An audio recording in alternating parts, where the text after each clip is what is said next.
বাংলার প্রত্যেকটি মানুষকে বাড়ি তৈরি করতে সহায়তা করার জন্যই কিন্তু বাংলার এই আবাস যোজনা।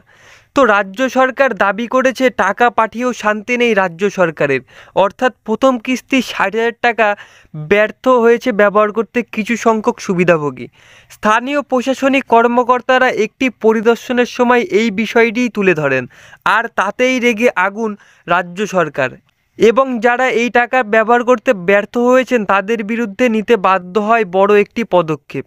কর্মকর্তারা অবাক হয়ে দেখেছেন যে আর্থিক সহায়তা স্থানান্তরিত হওয়া সত্ত্বেও নির্মাণের কাজ কিন্তু শুরু করেনি।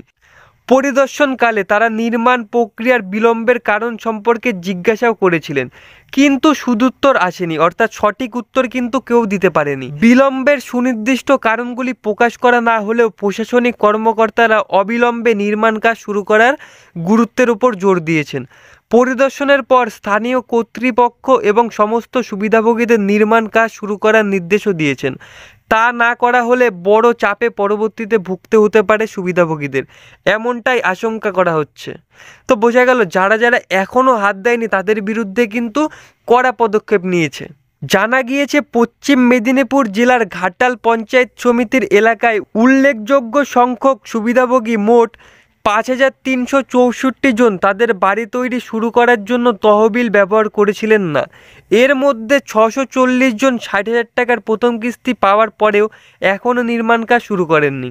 এই সমস্যার সমাধানের জন্যই ঘাটাল পঞ্চায়েত সমিতির সভাপতি শ্যামলী সর্দার এবং সহসভাপতি বিকাশ কর গ্রাম পঞ্চায়েতের প্রশাসনিক কর্মকর্তাদের সাথে এলাকা পরিদর্শন করেছেন।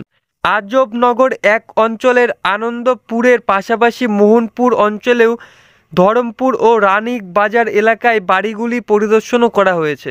তো সেখানে কিন্তু জেলা কর্মকর্তারা পরিদর্শন করেছে। এলাকাগুলি পরিদর্শন করার পর নির্মাণ শুরু করার এই প্রশাসনিক নির্দেশ কতটা শুনবেন সুবিধাভোগীরা সেটা শুধু সময়ের অপেক্ষায় দেখার পালা। আশা করা যাচ্ছে যে এই পদক্ষেপ সুবিধাভোগীদের তাদের বাড়ি তৈরি শুরু করাতে এবং প্রদত্ত আর্থিক সহায়তার সর্বাধিক সুবিধা নিতে উৎসাহিত করবে। তো রাজ্য সরকার কিন্তু যেহেতু কড়া পদক্ষেপে রয়েছে এবং রাজ্য সরকারের পক্ষ থেকে মাননীয় মুখ্যমন্ত্রী কিন্তু এই বিষয়টি নিয়ে চাপও দিচ্ছে, অর্থাৎ প্রথম কিস্তি ৬০,০০০ টাকা পাওয়ার পরে যাদের কিছুটা কাজও হয়নি তারা কিন্তু দ্বিতীয় কিস্তির টাকা কিন্তু পাবে না। দ্বিতীয় কিস্তির টাকা কিন্তু এপ্রিল মাসে ঢুকতে চলেছে। তো যারা যারা এখনও কাজে হাত দাওনি তারা কাজে হাত দেওয়া শুরু করে দাও।